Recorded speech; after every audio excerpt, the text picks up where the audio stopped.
आप सभी लोगों को नमस्कार। चलिए शुरू करते हैं स्टीरियोकेमिस्ट्री का अपना अगला लेक्चर। स्टीरियोकेमिस्ट्री में हम लोग पढ़ रहे हैं कन्फर्मेशनल आइसोमेरिज्म या फिर यूं कह लीजिए कन्फर्मेशनल एनालिसिस।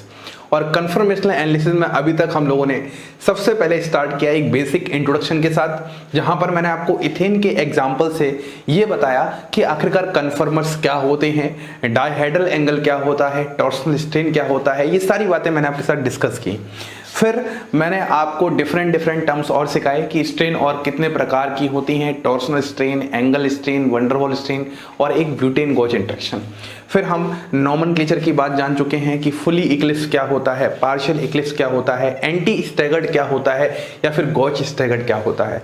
उसके बाद हम लोगों ने पिछले ही लेक्चर में बहुत बेहतरीन बातें पढ़ी, जहां पर हम लोगों ने डिफरेंट कार्बन sp3 के अराउंड रोटेशन जो सिग्मा बॉन्ड से आपके पास कन्फर्मर्स आ रहे हैं उनके एनालिसिस को हमने पढ़ा। और लास्ट के 2 लेक्चर्स में हम यही बातें पढ़ रहे हैं जिसमें हमने इथेन, प्रोपेन और ब्यूटेन के एग्जांपल्स को उठाया। अब ये लेक्चर थोड़ा सा हम उसी लेवल को आगे बढ़ाते हैं और मैं इस लेक्चर में आपको गॉश फॉर्म से रिलेटेड कुछ बातें बताता हूं। पिछले ही लेक्चर में हम लोगों ने ब्यूटेन का एग्जांपल पढ़ा था जहां पे हमने गॉश इफेक्ट के बारे में जाना था, और लास्ट में मैंने आपको एक ऐसा एग्जांपल लिया था जहां पर इंटरेक्टिंग ग्रुप थे और इंटरेक्टिंग ग्रुप की वजह से वहां पर गॉश फॉर्म ज्यादा स्टेबल हो जाती है as compare to anti form. तो अब हम आगे ही अपनी कहानी को थोड़ा स्टार्ट करते हैं और हम लोग बात करते हैं हैलो एल्केन्स के केस में। हैलो एल्केन्स के केस में कि आखिरकार हमारे पास इनकी केमिस्ट्री किस तरीके से रहेगी। तो हमारे पास यहाँ पर एक बहुत ही स्टैंडर्ड एग्जांपल है। यहाँ पर CH2 है, यहाँ पर CH2 है, यहाँ पर हैलोजन है और यहाँ पर हैलोजन है। इस तरीके से आपके पास 2 हैलोजन प्रेजेंट हैं और यहाँ पर आप इस बॉन्ड के अलोंग रोटेशन की बात कर रहे हो। अगर मैं यहाँ पर थोड़ा सा मेंशन कर दूं तो यहाँ पर मैं बात कर रहा हूँ सबसे पहले या तो XCl हो सकता है, या तो Br हो सकता है, या फिर I हो सकता है। अगर मैं इनके डिफरेंट कन्फर्मर्स ड्रॉ करूंगा तो डिफरेंट कन्फर्मर्स मुझे कुछ इस तरीके से मिलने वाले हैं। जरा ध्यान से देखिएगा। सबसे पहला कन्फर्मर आपके पास कुछ ऐसा होगा, यहाँ पर X है, यहाँ पर X है और यहाँ पर आपके पास H और यहाँ पर भी आपके पास H और H रहा होगा। जब आप इसमें 60 डिग्री का रोटेशन करवाओगे तो 60 डिग्री के रोटेशन करवा के आपको कहानी कुछ ऐसी सी नजर आएगी, जहाँ पर आपका फ्रंट कार्बन पे जो भी ग्रुप लगा है वो क्या होगा, कांस्टेंट होगा इस तरीके से, और रियर कार्बन में आपके पास ग्रुप इस तरीके से पोजीशन चेंज कर लेंगे। बोलिए बात समझ में आ रही है। ऐसे ही फिर से आप इस पे 60 डिग्री का जब रोटेशन कराओगे तो 60 डिग्री का रोटेशन करवाने के बाद यहाँ पर कहानी क्या है, फ्रंट कार्बन कांस्टेंट है, H, यहाँ पर X आ जाएगा, यहाँ पर H आ जाएगा और यहाँ पर H आ जाएगा। फिर से आप 60 डिग्री का जब रोटेशन करवाओगे तो 60 डिग्री का रोटेशन करवाने पे फ्रंट कार्बन पे आपके पास X ग्रुप कांस्टेंट होगा, यहाँ पर H, यहाँ पर H रहा होगा और यहाँ पर X आ जाएगा, यहाँ पर H और यहाँ पर H। ये आपके पास इसके केस में डिफरेंट कन्फर्मर्स मिलके तैयार हो जाएंगे। अब इनके नाम की बात करते हैं तो इनका नाम क्या होगा, तो आपको अच्छे से पता है ये ग्रुप जस्ट एक के पीछे एक इक्लिप्स कर रहे हैं तो ये फुली इक्लिप्स्ड कहलाएगा। जस्ट पिछले लेक्चर में जो बातें हमने सीखी थी वही यहाँ पर मैं बात कर रहा हूँ। इस वाले केस में हम देखो ये X और ये X, यहाँ पर इसको हम बोलते हैं गॉश स्टैगर्ड। क्या बोलते हैं, गॉश स्टैगर्ड। अगर मैं अब इस फॉर्म की बात करता हूं, इस वाली फॉर्म की, तो इसको हम बोलेंगे पार्शियली इक्लिप्स्ड। इस वाली फॉर्म को हम लोग नाम देंगे पार्शियली इक्लिप्स्ड। पार्शियल इक्लिप्स नाम दे रहे हैं। और लास्ट वाली ये जो फॉर्म होगी ये जस्ट इसके एंटी है तो इसको हम बोल देंगे एंटी स्टैगर्ड। तो इसमें सबसे ज्यादा इंटरेस्टिंग होता है इनकी स्टेबिलिटी का ऑर्डर। सबसे ज्यादा इंटरेस्टिंग होता है इनकी स्टेबिलिटी का ऑर्डर। अब जरा ध्यान से देखना, यहाँ पर क्या है, ये X और X ग्रुप है तो यहाँ पर आपके पास क्या होता है, यहाँ पर आपके पास इस वाले केस में वंडरवॉल स्ट्रेन लगता है। क्या लगता है, वंडरवॉल स्ट्रेन लगता है। और वंडरवॉल स्ट्रेन मैंने आपको बताया था कि जब भी कोई बल्की ग्रुप होते हैं तो बल्की ग्रुप की वजह से जो स्ट्रेन आपके पास आता है उसी को हम वंडरवॉल स्ट्रेन कहते हैं, और इसीलिए गॉशे फॉर्म आपकी कम स्टेबल होगी as compare to anti form. तो अगर मैं आपके सामने एक ओवरऑल स्टेबिलिटी का ऑर्डर लिखता हूं, हमारे पास ओवरऑल स्टेबिलिटी का ऑर्डर क्या नजर आ जाएगा, तो हम बोलेंगे सबसे ज्यादा हमारे पास स्टेबलाइज हो जाएगा एंटी फॉर्म, उसके बाद हमारे पास स्टेबलाइज हो जाएगा गॉशे फॉर्म, फिर हमारे पास स्टेबलाइज हो जाएगा partial Eclipse form, partially Eclipse form, और इसके बाद हमारे पास लास्ट में स्टेबलाइज हो जाएगा फुली इक्लिप्स फॉर्म। ये आपके पास एक स्टेबिलिटी का ऑर्डर है। ध्यान रखने वाली बात मेरे दोस्तों ये वाली है, जहां पर आपको ये ध्यान रखना है कि एंटी फॉर्म ज़्यादा स्टेबलाइज होती है एज कंपेयर टू गॉशे फॉर्म से इन केस ऑफ एक्स, जब ClBr हों और दो हेलोजेंस इस तरीके से लगे हों। कारण मैंने आपको यहाँ पर बता रखा है, वंडरवॉल स्ट्रेन, क्योंकि यहाँ पर ये जो इनके बीच का डी डैश डिस्टेंस होगा, नॉर्मल जो वंडरवॉल रेडियाई है उससे क्या होगा आपके पास छोटा होगा, जिसकी वजह से ग्रुप्स के बीच में क्या होगी स्टेरिक क्राउडिंग, और जहां पर रिवल्सिव इंटरेक्शन की वजह से इसकी एनर्जी बढ़ेगी और ओवरऑल सिस्टम की स्टेबिलिटी घटेगी। अब अगर मैं आपके सामने एक एग्जांपल ये लेता हूं, नोट में यहां पर हम बात कर लेते हैं उस एग्जांपल की, थोड़ा स्टैंडर्ड एग्जांपल है, ध्यान रखना आपको पड़ेगा। अगर मैं यहाँ पर हैलोजन की जगह इस बार फ्लोरीन लगा देता हूँ और इस वाले एग्जाम्पल की बात करता हूँ, तो सारी कहानी ऐसे ही चलने वाली है, लेकिन मुझे जो डिस्कस करना है यहाँ पर वो डिस्कस इसकी गॉशे और एंटी फॉर्म में करना है। जरा ध्यान से देखिएगा। अगर मैं सबसे पहले ये फॉर्म बनाता हूँ यहाँ पर FH, तो यहाँ पर इस पे इधर F लगा दूंगा, यहाँ पर H और यहाँ पर H। ऐसे ही अगर मैं यहाँ पर इसकी एक फॉर्म बनाता हूँ, जरा ध्यान से देखना, जो भी मैं फॉर्म बना रहा हूँ, या फिर आप इंटर कन्वर्जन ना भी दिखाओ, आप फॉर्म सीधे बना सकते हो। यहाँ पर F, यहाँ पर H, यहाँ पर H, यहाँ पर F, यहाँ पर H और यहाँ पर H। अगर मैं दोनों ही फॉर्म का नाम करता हूँ तो मुझे बहुत अच्छे से समझ में आ रहा है। ये वाली जो फॉर्म है, देखो जरा ध्यान से, ये दोनों हैं गॉश स्टैगर्ड, ये दोनों हमारे पास नाम क्या है, गॉश स्टैगर्ड। अगर मैं इसको मैं नंबर 1 कह देता हूं, और ये हमारे पास क्या है एंटी स्टैगर्ड, क्योंकि दोनों ही एक दूसरे के 180 पोजीशन पर हैं, इसको मैं एंटी स्टैगर्ड कह देता हूं, और ये नंबर 2 हमारे पास बन के तैयार हो जाएगा। अगर इतनी बात समझ में आ चुकी है तो अब देखना जरा ध्यान से। अगर मैं यहाँ पर स्टेरिक स्ट्रेन को काउंट करता हूँ, तो स्टेरिक स्ट्रेन की वजह से आपके पास स्टेबिलिटी का ऑर्डर क्या रहा होगा, पहले इस पॉइंट को समझते हैं। स्टेरिक स्ट्रेन की वजह से स्टेबिलिटी का ऑर्डर क्या होगा, देखो यहाँ पर फ्लोरीन फ्लोरीन है, जरा ध्यान से देखना, यहाँ पर क्या है फ्लोरीन फ्लोरीन है, और यहाँ पर क्या है फ्लोरीन हाइड्रोजन है। तो आपको पता होना चाहिए इन दोनों का जो फर्स्ट है वो क्या होगा, सेकंड के लगभग बराबर होगा। इसका रीजन होता है कि फ्लोरीन एंड हाइड्रोजन की जो साइज होती है ऑलमोस्ट इसको क्या माना जाता है, ऑलमोस्ट इसको सेम माना जाता है, क्योंकि फ्लोरीन और हाइड्रोजन की अगर साइज सेम मानी जाएगी तो साइज सेम होने की वजह से इनके बीच में रिपल्शन भी बराबर होगा, रिपल्शन भी बराबर होगा, तो मतलब जितना इस मॉलिक्यूल में एनर्जी इंक्रीज होगी उतना ही इस मॉलिक्यूल में एनर्जी इंक्रीज होगी, उसकी वजह से दोनों में ओवरऑल एनर्जी इंक्रीज बराबर होगी, तो ओवरऑल सिस्टम की स्टेबिलिटी भी बराबर होगी। तो ये तो हो गया स्टेरिक स्ट्रेन। लेकिन अगर मैं इसको इलेक्ट्रॉनिक फैक्टर से देखूं, ये तो हमारे पास स्टेरिक स्ट्रेन की वजह से बात आ चुकी है। अगर मैं इसमें इलेक्ट्रॉनिक फैक्टर लगाता हूं, तो इलेक्ट्रॉनिक फैक्टर से आखिरकार आपके पास क्या स्टेबिलिटी ऑर्डर आने वाला है, इस वाली बात को हमें यहां पर समझना है। अब इलेक्ट्रॉनिक फैक्टर कैसे वर्क करेगा जरा ध्यान से देखना। अगर मैं दोनों ही का 100 हॉर्स फॉर्म बनाता हूं, जब मैं इसका 100 हॉर्स फॉर्म बनाऊंगा तो ये कुछ ऐसा बन जाएगा, ऐसा इस तरीके का, इसका 100 हॉर्स फॉर्म ऐसा बन जाएगा। यहां पर आ जाएगा F, H और H, और यहां पर आ जाएगा हमारे पास F, H और H। इस तरीके का हमारे पास इसका 100 हॉर्स फॉर्म बन जाएगा। ऐसा ही तो हमारे पास 100 हॉर्स फॉर्म होगा। अगर मैं इस वाले केस में बात करता हूं, तो इस वाले केस में आपके पास 100 हॉर्स फॉर्म क्या आ जाएगा, इस तरीके से यहां पर, और यहां आ जाएगा F, यहां पर आ जाएगा H, यहां पर आ जाएगा H, F, H, H। अब जरा बात को ध्यान से समझना। याद हो अगर आपको, तो हम लोगों ने पुराने थोड़ा सा पीछे जाके सिग्मा सिग्मा स्टार का इंटरेक्शन पढ़ा था। तो एक्चुअली होता क्या है, यहाँ पर इसके अपोजिट में क्या होगा, सिग्मा स्टार होगा, और यहाँ पर ये कैसे इलेक्ट्रॉन है सिग्मा, तो ये सिग्मा इलेक्ट्रॉन यहाँ जाएंगे, तो यहाँ पर आपके पास सिस्टम से क्या बन के आ जाएगा, इस वाले में आपके पास यहाँ पर जैसे ही ये यहाँ जाएंगे, ये वाला ग्रुप क्या हो जाएगा, बाहर निकल जाएगा इस तरीके से। तो आपके पास यहाँ पे डबल बॉन्ड, यहाँ पर H, H, यहाँ पर H, F, और यहाँ पर आपको एक तो F माइनस दिखाई देगा और एक आपको H प्लस दिखाई देगा। इसी तरीके से हाइपर कॉन्जुगेशन होगा यहाँ पर। अगर मैं इस वाले केस की बात करता हूँ, तो आपको इस वाले केस में यहाँ पर सिग्मा स्टार दिखाई देगा, यहाँ पर आपको इस बार ये सिग्मा इलेक्ट्रॉन दिखाई देंगे, तो ये सिग्मा है, ये सिग्मा स्टार है, ये इलेक्ट्रॉन यहाँ जाएंगे, ये ग्रुप बाहर निकल जाएगा। तो आपके पास इस वाले केस में जो कहानी नजर आएगी वो कहानी कैसी आएगी, double bond H, H H H और यहाँ पर आ जाएगा F माइनस और यहाँ पर आ जाएगा F प्लस। अब जरा दोनों ध्यान से सिस्टम को देखो तो यहाँ इन दोनों ही केस में हम सिग्मा सिग्मा स्टार इंटरेक्शंस करवा रहे हैं। एक्चुअली यही होता है हमारे पास टॉर्सनल स्ट्रेन की जो हम कहानी पढ़ते हैं या फिर जो भी हम रिपल्शन की बात करते हैं।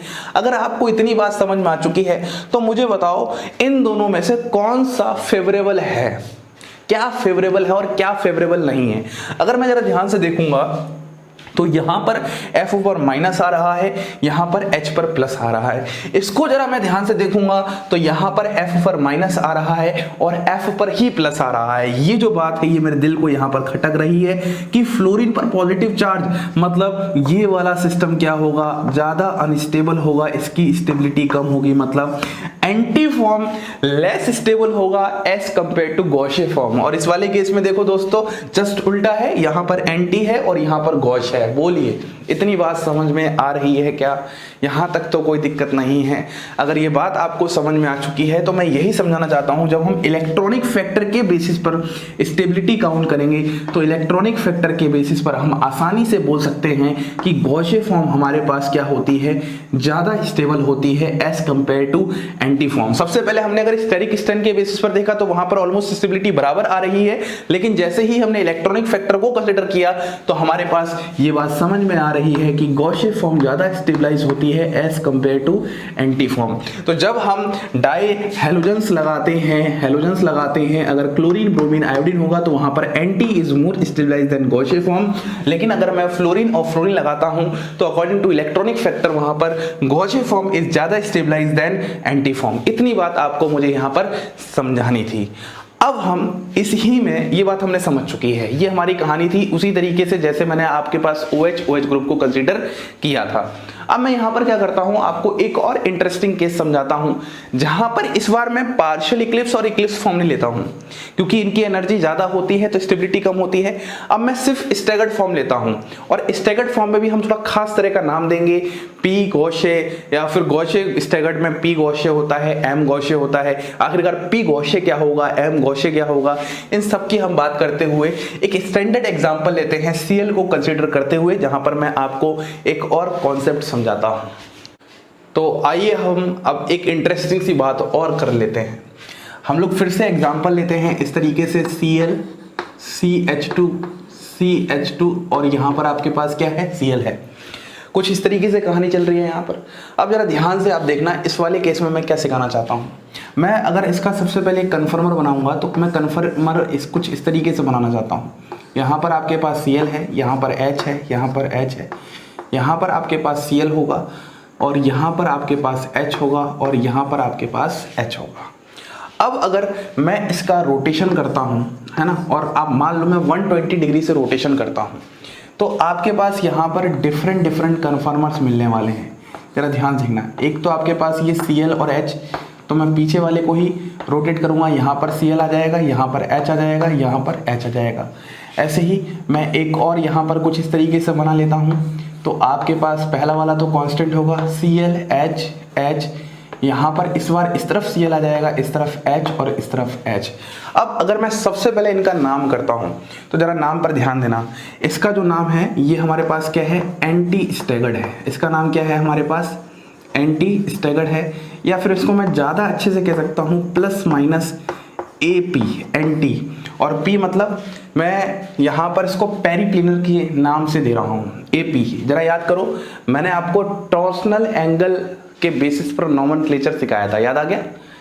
मैं इसको एंटी पेरिप्लिनर कह सकता हूं। और प्लस माइनस क्यों लगा रहा हूं, इस तरफ से आओगे तो ये प्लस हो जाएगा और इस तरफ से आओगे तो ये माइनस हो जाएगा। ये बात आपको याद होनी चाहिए, आपको सब सिखा रखा है मैंने। ऐसे ही अगर मैं इसकी बात करता हूं, जरा ध्यान से देखना, तो मैं इसका एक खास तरह का नाम दूंगा।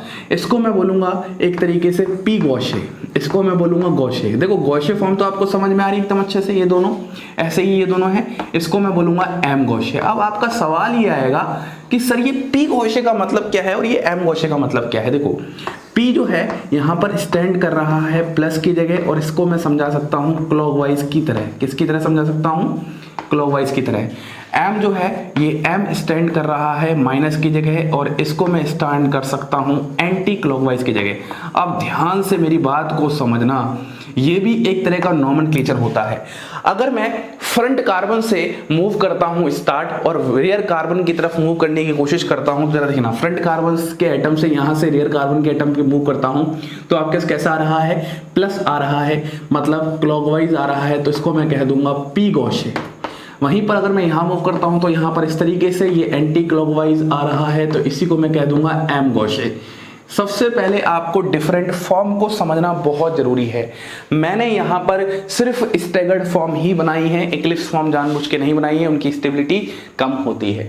अगर मैं अब इनमें बात करता हूं तो अब आपके पास यहां पर दो डिफरेंट केस बनते हैं। एक सबसे पहला जो केस 1 होता है, उस केस 1 को हम लोग कंसिडर करेंगे इन गैसियस फेज। सबसे पहले हम केस 1 को कंसिडर करेंगे इन गैसियस फेज। तो गैसियस फेज में आपके पास क्या होगा, जरा ध्यान से अगर Cl को देखोगे तो एक्चुअली Cl और Cl के बीच में यहाँ पर क्या होता है, इस तरीके से वंडरवॉल स्ट्रेन होगा। क्या होगा, वंडरवॉल स्ट्रेन। ये कोई नई बात नहीं है, जस्ट पिछले वाले एग्जाम्पल्स में हम लोग यही पढ़ते आ रहे हैं। तो वंडरवॉल स्ट्रेन होने की वजह से गैसियस फेज क्या होता है, आइसोलेटेड होता है, आपके पास आइसोलेटेड मॉलिक्यूल होता है अपने आप में, तो वंडरवॉल स्ट्रेन होगा, जिसकी वजह से ये जो फॉर्म होंगी, मतलब अगर मैं इसको नंबर 1 कह रहा हूं, इसको मैं नंबर 2 कह रहा हूं, इसको मैं नंबर 3 कह रहा हूं, तो ये दोनों फॉर्म क्या होंगी, लेस स्टेबल होंगी एज कंपेयर टू इस फॉर्म के। तो हम बोल सकते हैं फर्स्ट इज ग्रेटर देन और सेकंड और थर्ड आपस में क्या होंगी, बराबर स्टेबिलिटी रखने वाली होंगी। सबसे पहली बात आपको ये समझनी है, लेकिन ये केस इंपॉर्टेंट नहीं है, जो अगला केस है वो इंपॉर्टेंट है। अगर मैं केस 2 की बात करता हूं, केस 2 इस बार मेरे पास है जब हम क्या लेते हैं, पोलर मीडियम को कंसीडर करते हैं। अगर हम पोलर मीडियम को कंसीडर करते हैं तो इस वाले केस में कहानी क्या होती है, तो सबसे पहले मैं आपको सिखाता हूं। यहां पर यही जो फॉर्म होती है आपके पास ऑर्डर जस्ट रिवर्स हो जाता है, सेकंड और थर्ड आपस में बराबर है और इनकी स्टेबिलिटी फर्स्ट से ज्यादा होती है। अब यहां पर यह बात आपको अजीब लग रही होगी कि फर्स्ट वाला Cl दोनों एक दूसरे के एंटी पेरिप्लिनर हैं, उसके बावजूद इसकी स्टेबिलिटी कम है और ये दोनों बगल बगल में हैं, इनमें वंडरवॉल स्ट्रेन है, इनकी स्टेबिलिटी ज्यादा है। तो एक्चुअली कहानी क्या होती है, कहानी को जरा ध्यान से समझिएगा। यहां पर अगर मैं ये वाली फॉर्म बनाता हूं तो यहां पर आपके पास Cl है, यहाँ H है, यहाँ H है, ये वाला केस चल रहा है आपके पास। और यहाँ पर अगर मैं आपके पास बनाता हूँ, यहाँ Cl है, यहाँ पे H है, यहाँ पर H है। अगर मैं यहाँ पर बात करता हूँ तो यहाँ पर फिर से आपके पास Cl है, यहाँ पर H है, यहाँ पर H है, यहाँ पर फिर से Cl है, यहाँ पर H है, यहाँ पर H है। देखो अगर मैं इसकी बात करता हूं तो ये हमारे पास क्या है, ये वाला एग्जाम्पल है गॉसे फॉर्म का नॉन पोलर मीडियम में। लेकिन और अगर मैं जैसे ही यहाँ पर क्या ले लेता हूं, एक पोलर मीडियम ले लेता हूं, पोलर मीडियम कंसिडर करता हूं, तो ये वाला एग्जाम्पल हमारे पास आ गया पोलर मीडियम में।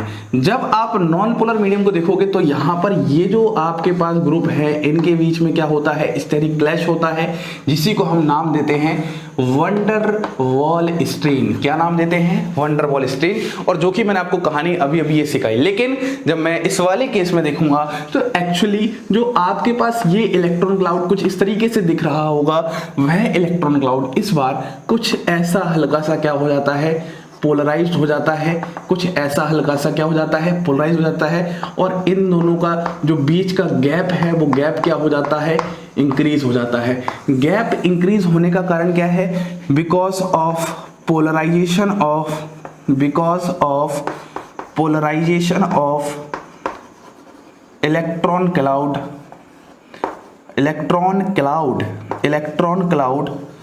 Of Cl ligands. जरा ध्यान से सुनिएगा, क्योंकि वहां पर मीडियम पोलर है तो वहां पर मॉलिक्यूल्स होंगे और वह मॉलिक्यूल Cl के मॉलिक्यूल्स को अपनी तरफ थोड़ा पोलराइज करते हैं। तो पोलराइज होने की वजह से आपके पास थोड़ा सा इलेक्ट्रॉन क्लाउड कुछ इस तरीके का बन जाता है और इसका भी इलेक्ट्रॉन क्लाउड कुछ इस तरीके का बन जाता है। जो पहले आपके पास वंडरवॉल स्ट्रेन आ रही थी, अब इनके बीच में क्या हो गया है, गैप इंक्रीज हो गया है। और गैप इंक्रीज होने की वजह से यहाँ पर रिपल्शन खत्म हो चुका है। इसी वजह से आपके पास गॉसे फॉर्म पोलर मीडियम में ज्यादा स्टेबलाइज होती है एज कंपेयर टू एंटी पेरिप्लिनर। क्या आपको ये पूरी कहानी इंटरेस्टिंग लग रही है? क्या सारी बात समझ में आ रही है? जितना कंटेंट होता है, जितनी बातें होती हैं, सब मैं एक तरफ से इकट्ठी करके आपको यहाँ पर छाप दे रहा हूँ। आधे तो सोच रहे होंगे सर लगता है हमें इस बार अब सिर्फ स्टीरियोकेमिस्ट्री ही पढ़ाओगे और कुछ नहीं पढ़ाने वाले। देखो मैं अपने बेस्ट एफर्ट्स लगा रहा हूँ, क्योंकि मैंने आपको पहले भी बोला था, जब हम किसी को पढ़ाते हैं तो सिर्फ वो पढ़ाना नहीं है, अपनी एक छाप छोड़ना होता है। आप लोग जिस उम्मीद के साथ जुड़े थे और वह उम्मीद मुझे पता है वह रखने में मुझे अपने एफर्ट्स लगातार लगाने पड़ेंगे। ऐसा नहीं कि एक दिन में अपना वीडियो बना दिया, एक वीडियो से आप खुश हो गए। हम क्या होते हैं ना, हर रोज इंसान को जज करते हैं और हमारी आदत होती है, और ये बात बहुत अच्छी होती है।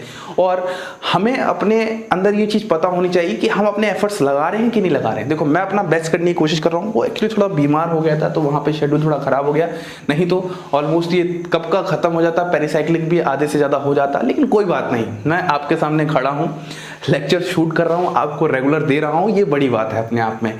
तो इस चीज़ को थोड़ा सा आप अप्रिशिएट कीजिएगा, पेशेंस रखिएगा। मैं कंटेंट आपको उस लेवल का दूंगा जहां पर आप कभी भी लाइफ में अगर जा रहे हो और किसी से भी केमिस्ट्री की बात कर रहे हो तो आप compete कर सको, आप बोल सको गर्व से कि हाँ मैंने सुमित सर से ये चीज़ सीख रखी है। तो उस समय मुझे बहुत ज़्यादा मतलब एक तरीके से प्राउड मोमेंट होने वाला है। तो आप लोगों ने इतना पेशेंस दिखाया, पहली बात तो उसके लिए फिर से दिल से थैंक यू। लेकिन फिर अपन अब कंटेंट को स्टार्ट कर रहे हैं। मैं एक्चुअली जो भी कंटेंट आपको दे रहा हूँ, अगर आपने देखा हो, इतना हिस्टोकेमिस्ट्री आपको पढ़ा दिया है जो ऑलमोस्ट ऑफलाइन कोचिंग में भी नहीं चल रहा होता है। मैं सबकी बात नहीं करता, मैं मैक्सिमम लोगों की बातें कर रहा हूँ यहाँ पर, और ये जरूरी होता है, आपको बताना भी जरूरी होता है कि हकीकतें क्या चलती हैं क्या नहीं। मैं कराने को ये 2 लेक्चर में खत्म कर सकता था, कन्फर्मेशनल एनालिसिस, लेकिन मुझे पता है आपको इसे एक बार ही सिखाना है सब्जेक्ट। अगर एक बार आपने अच्छे से सीख लिया तो फिर बार बार पढ़ने की जरूरत नहीं है। फिर तो जो नई नई चीजें आएंगी ना, उसको देखोगे, फिर अपने नोट्स में ऐड करोगे तो लगेगा अरे यार और कम हो गया और कम हो गया। जिंदगी एक बार मिली है तो उसको एकदम मजे से जियो।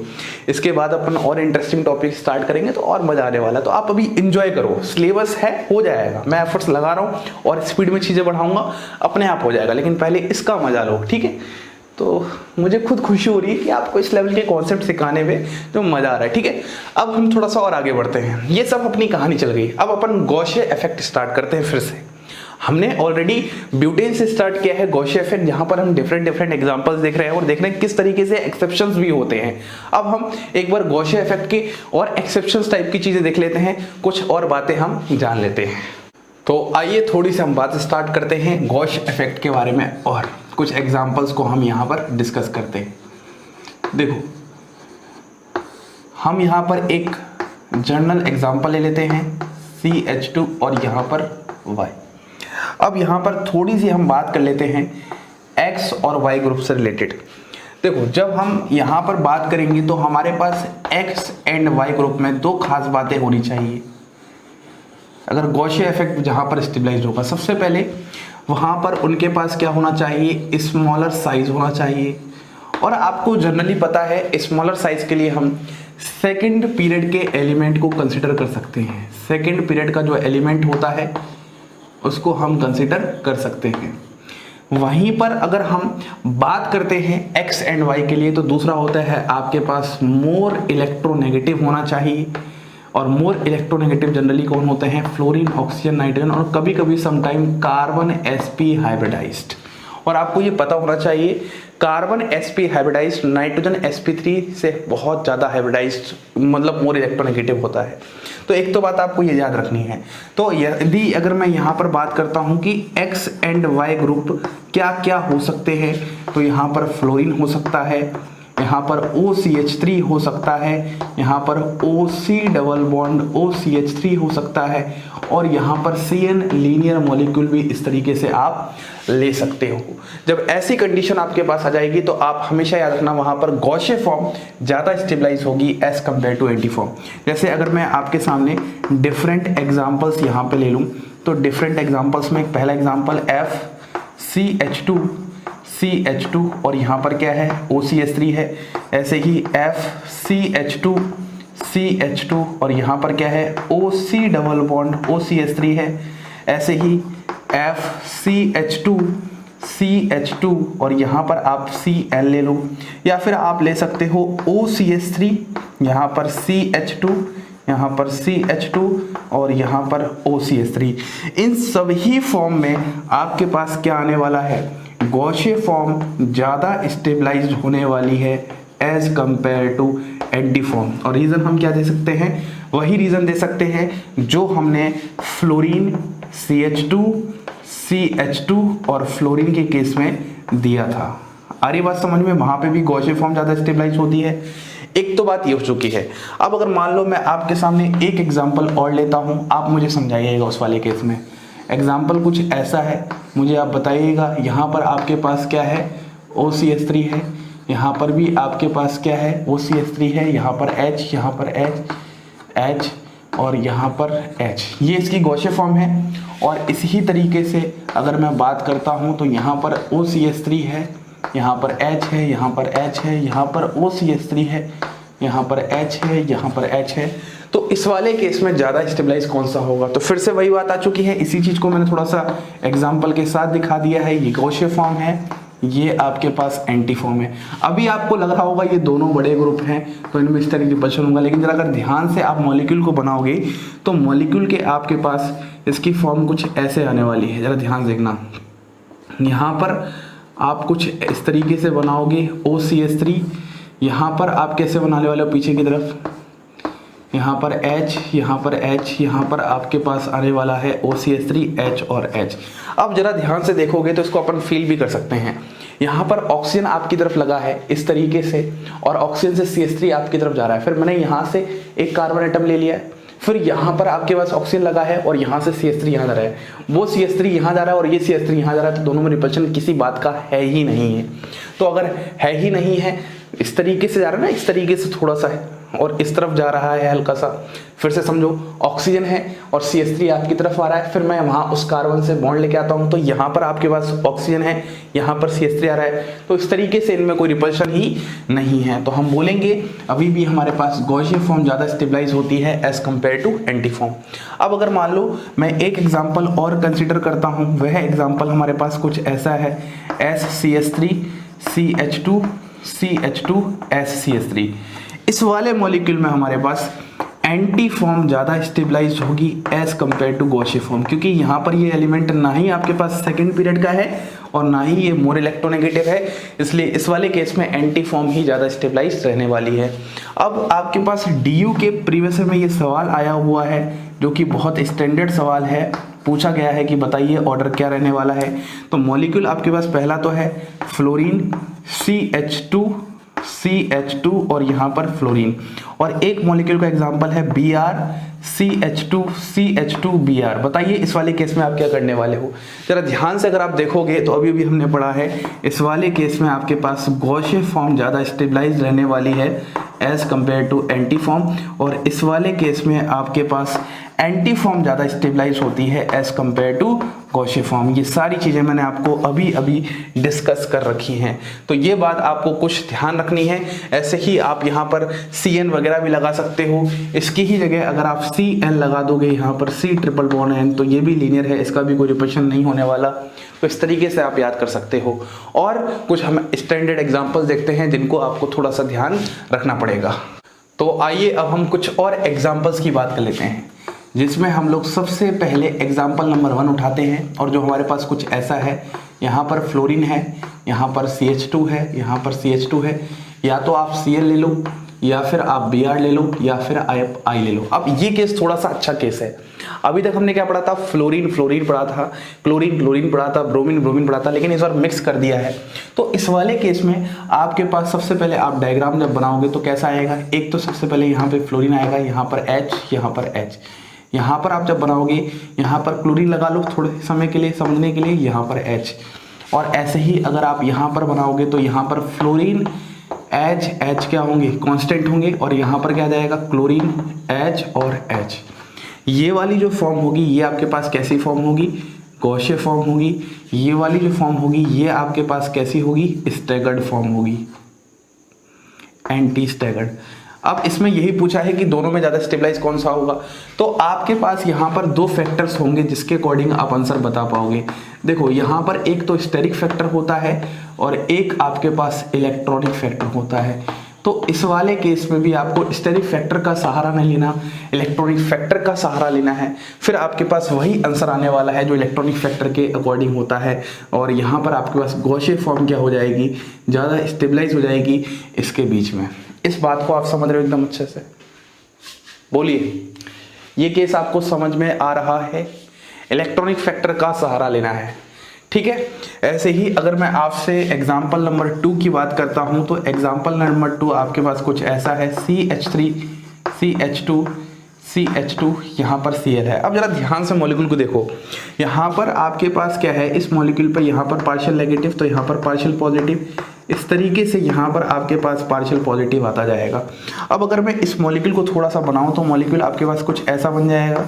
यहाँ पर तो आपके पास CH3 आ जाएगा, यहाँ पर H, यहाँ पर H, यहाँ पर Cl आ जाएगा, यहाँ पर H, यहाँ पर H। ये इसकी गॉचे फॉर्म है। अगर मैं इसकी एंटी स्टैगर्ड फॉर्म बनाता हूँ तो यहाँ पर CH3 हो जाएगा, यहाँ पर H, यहाँ पर H हो जाएगा और यहाँ पर आपके पास H और यहाँ पर Cl हो जाएगा। ज़रा ध्यान से देखना, यहाँ पर पार्शियल नेगेटिव है, यहाँ पर आपके पास पार्शियल पॉजिटिव है। तो ये वाली फॉर्म के अंदर क्या होगा, इस वाली फॉर्म के अंदर आपके पास डाइपोल इंटरेक्शन होगा।